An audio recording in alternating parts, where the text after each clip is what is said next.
What's going on, everybody? Welcome to the Perfect Mess Podcast. I'm your host, Ray Molina, and this is episode 96. Let's talk about it. You know, you've got some nerve. You really do.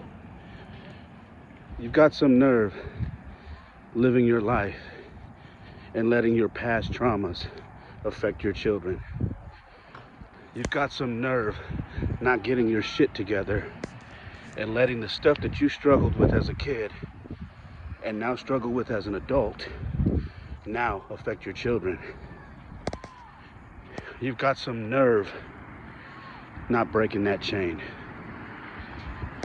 And how dare you allow that to affect your children? You see, a lot of us go through life, man, and we've yet to resolve the stuff that we went through when we were kids. And now that we are adults, we're just grown versions of kids who can't seem to figure it out. And that pisses me off because, you know, that's something that I'm dealing with still. Give me 1 second. That's something that I'm dealing with still. And I share this with you guys because I've personally had to distance myself in ways that I didn't think I was going to have to do as I became an adult. Ways that I didn't want to. Before I go any further, if you're listening and you hear me breathing a little hard, I am currently, if you're not on YouTube watching, I'm currently on a ruck. I got a 40-pound weighted vest on, and I am limping my way through a ruck right now, getting a workout in. So forgive me, but if you've been around on this podcast long enough, you know this is kind of what I do. So let's get back to the topic. I have had to distance myself and my children from certain things in my past, my family, because they have a way of hooking themselves onto your current life and so-called bringing it down and letting the past affect not just you but also your children, and not just your children but you on how you parent, you on how you live your life and the decisions you make. And then your kids see this. Now, when I say how dare you, it's because for my own personal struggle, I have had to deal with a very rough family life. I don't need to beat up, my parents.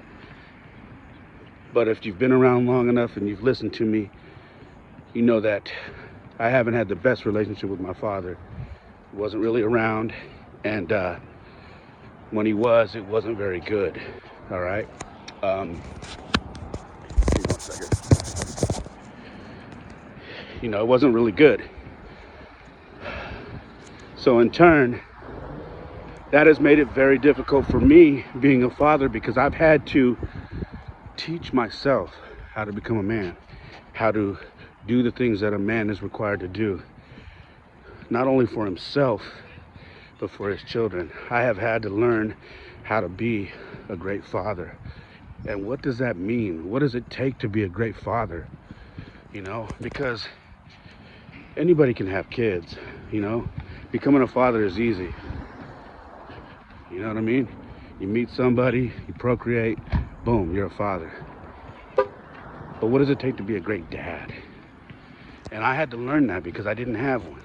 Didn't have a great dad. And, to this day, I still battle with that. Because to this day, I still get messages from this man about stuff that he struggles with, that he continues to message me about, that I am having to battle it out with him and tell him, yo, I can't have you around or my kids around you until you figure this out. I can't, because I'm not going to let you hitch all this stuff onto me and my life. I'm not going to allow it to happen. And it's not fair to my kids for them to see me and my father banter back and forth and struggle with our relationship. It's not fair. Because with that, they see arguments, they see disagreements, they see differences, and then they see the struggles that I go through, and then it now affects them because they're wondering, dang, why doesn't Dad and Grandpa get along? And then all of a sudden, Grandpa's telling his side of the story, and then I'm having questions, and then I have to tell my side of the story. And it's not necessary. It's not necessary because they're kids. And I'm trying my damnedest to make sure that they don't answer all these questions. I want it to be normal for them. I want them to have a normal, whatever normal is, I want them to have a normal upbringing to where they can just enjoy their relationship with their father, with their grandparents, with their mom, and just do that. Now, I get it. I can't screen them from everything. And I've talked about this before, but whatever I have control over, I'm going to screen them from, because I don't want them to grow up with any traumas. They didn't grow up with, with me and their mom fighting and arguing and calling each other names and infidelity and all that stuff. Yeah, I went through a divorce, me and their mom divorced, but they don't have any bad memories, okay? They know that we're not together anymore, and that's about as bad as it gets. But they don't have any memories of any name calling, any physical abuse, anything like that. And I want to keep it that way. Now, having to explain that to the people who brought you into this world is so hard. Because if you're like me, I'm trying to find that even ground, that level ground where I can still be connected to these people, to my parents, and somehow salvage a relationship with them and show them that, hey, regardless of what you did when I was younger, I understand you were young and you made mistakes, but I still love you both and I still want to have a relationship with you. But that is it's strained when these past traumas keep coming back, when they can't seem to figure out their adulthood, their latter years, and they keep bringing it to me, who is now in my late 40s. Then that becomes an issue of, yo, why are we still doing this? Why are we still doing this at 48? And you now in your late 60s. Why? Why are we still doing it? And why am I having to protect my kids and keep them away from you because you can't seem to figure it out? My father seems to think that it is only him, that I don't have these issues with my mother, and he couldn't be more incorrect. My mom has struggled her entire life. She has done her best as well. And I always tell people the one major thing my mom didn't do that my dad did was he didn't disappear. She didn't go to jail, get in trouble. Yes, she had her problems with some things, some things that I won't discuss on here she struggled with, but she was there. Now the problem though is there was a lot of things that made me grow up fast. There was a lot of things that she did that she still cannot seem to get past now. Now you may be listening and saying, well, Ray, that's probably also her dealing with her childhood. I 100% agree with that. You are correct. But this goes back to me having to protect my children and having to be aware of that and know that I can't have my children around this stuff asking questions and being traumatized by the stuff that went on with my mom's past, and then the stuff that affected me growing up, and how and then have to discuss that with them growing up, when they should just be like, hey, this is grandma. Okay, this is grandpa. That's it. I love them. They're great. But there are a lot of things, and I'm talking about this because I continue going into this year, man, 2023. It's already rearing its ugly head, and I am battling with it right now to where I can't, you guys know that, if you've been, like I said, I always say this, if you've been here long enough, you know that I have, my mom and the rest of my family lives in Colorado, and I don't go there a lot because it's not stable there. There's still, I have a sister who has been battling addiction for quite some time. And she has struggled with her relationship with my mom. She struggled with her relationship with me, and she's definitely struggled with her relationship with her kids because of the men that she has decided to spend her time with. And they haven't been the best influence. The struggles that we go through as a family is, I have a niece who is amazing. She's so smart, she's intelligent, she's driven. And I had this talk with her where I said, babe, you gotta take care of you. You gotta focus on you. You have to stop trying to take care of everybody and stop trying to fix everything. That isn't your job.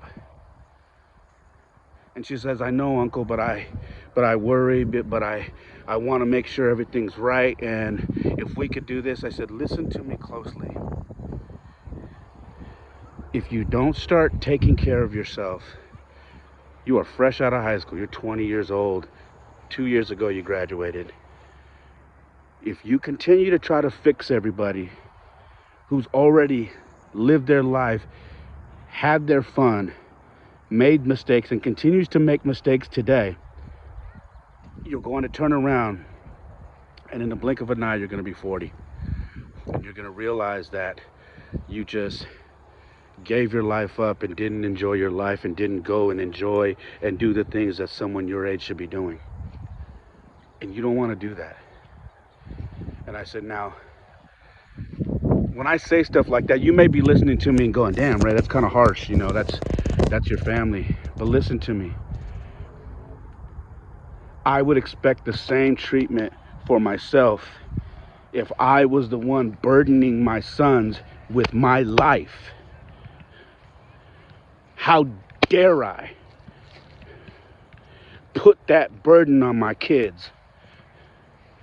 Because I can't figure out my life, because I can't deal with my emotions, because I'm doing this, because I'm doing that, and now I'm putting the burden on my kids, and they're afraid to go live their life because they're concerned with me.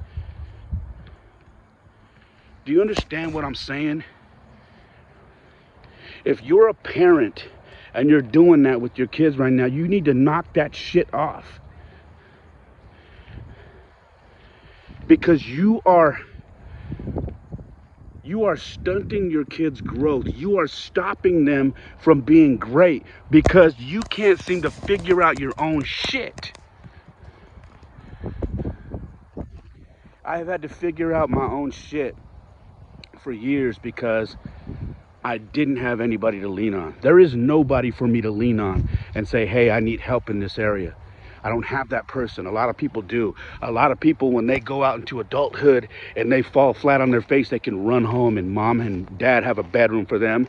And they say, hey, stay here until you get back on your feet. I don't have that. Never did have that. And I'm fine with that. I'm fine with that. But in that time, I've learned to be self-sufficient. I've learned to take care of myself. I've learned to become a better man.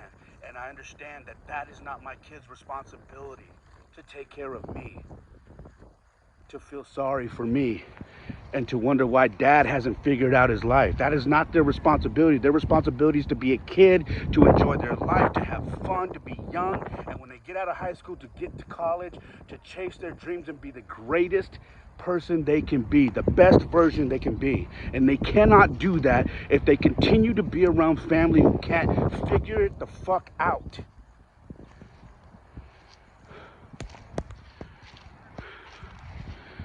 I hate that I sound angry, but fuck, man. I am angry. I'm pissed off because I should be able to take my kids to go hang out with their grandfather. I should be able to take my kids to Colorado to go spend time with my family. But I can't do it when everything is a fucking mess. It's a mess. And I refuse to allow them to be around all of it and be part of all the chaos. One of the worst things you can do as a parent is become an enabler. If you don't know what that is someone who enables someone to continue to fuck up. Whether it be with drugs, whether it be with alcohol, whether it be with not getting a job, not being able to hold down a steady work, or failing, quitting a job, or not chasing their dreams, or like the movie says, failing to launch. Whatever that is, if you are an enabler, that's one of the worst things you could become. Because if you are an enabler, you are allowing someone to continue to fail at life, and every time they're there, they know they got that safety net. And that is the struggle that I have with my mom's side, with my mom, where she has had the opportunity to have a wonderful life, but has chosen to turn everything away to continue to be there for someone who doesn't give a flying fuck, for someone who is a shell of themselves. And after so many opportunities, so many times I've tried to say, hey, let's do this, let's get you here. Hey, I got an idea, let's get you here. You'll have a better life. You won't have to worry about it. Money won't be an issue. You'll be happier. It's just not working. It's shut down every time. And I bring this up because it's happening again. And I want to share this with you guys because it's so important for parents to understand that if you are my age, if you are grown like me, and you have parents that are still doing this, and you have to, it is imperative for you to keep your kids away. Protect them. You have to protect them from all of this shit. The world isn't perfect, okay? They're gonna see some stuff and experience some shit that we don't necessarily want them to, but the stuff you have control over, you need to protect them from. And if that means protecting them from family who can't break the fucking chains of bullshit, then you have to do it. It's your job.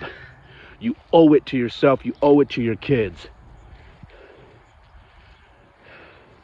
Or you're gonna end up with another generation of your family who is traumatized by the bullshit that went on.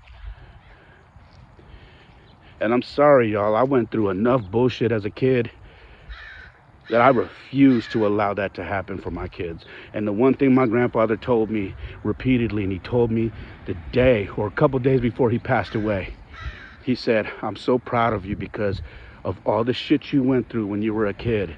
You came out and you came out better. You didn't go to prison. You didn't go to jail. You were a better person. You became a great dad. And you busted your ass in life and you made it. And that means a lot to me. If you have family that is doing that, you need to protect your kids. It's okay to love them. It's okay to say, I love you and I'm praying for you. But you can also love them from a distance until they finally get their shit together. And I'm telling you right now, I mean that for me as well. If I happen to stumble and fall, I would expect nothing less than that from my kids. It's not their job. I want them to flourish. I want them to have their own families. I want them to have, and whatever career they want, have their kids. And I don't ever want them to feel like, I didn't do all these things because I was worried dad wasn't going to make it. It's not their job.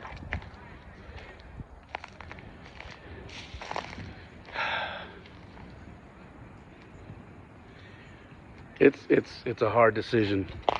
It's a hard decision to make. But I'm telling you, man, you owe it to yourself. You owe it to your kids' future, and you owe it to your family, because there's nothing greater than knowing that you broke the chain of bullshit in your family. No greater feeling, because hey, the buck stopped with me. There are some people who went to college, they're the first one to graduate from college. There are some people who are the first ones who graduated from high school in their family. They're the first person to stay married without getting divorced. They're the first person to marry the woman that they're having kids with. They're the first person to not have kids out of wedlock. They're the first person to move out of state and have a career across the country. Whatever it is, be the first one in your family to break the chain of whatever you've been going through your whole life. That's all I got, man. I love you guys. My website is raymolina.com. My Instagram is @itsraymolina. The podcast is @theperfectmesspod. My TikTok is also @itsraymolina. Get on YouTube. I'm @theperfectmesspod. Please subscribe. Hit the notification bell. Let you know anytime I have a new episode up or any videos I have up. And yeah, man, that's what I got for you. I love you guys. God bless. And like I always say, my life isn't perfect. Oftentimes it's a mess. But for me, it is a perfect mess. Peace.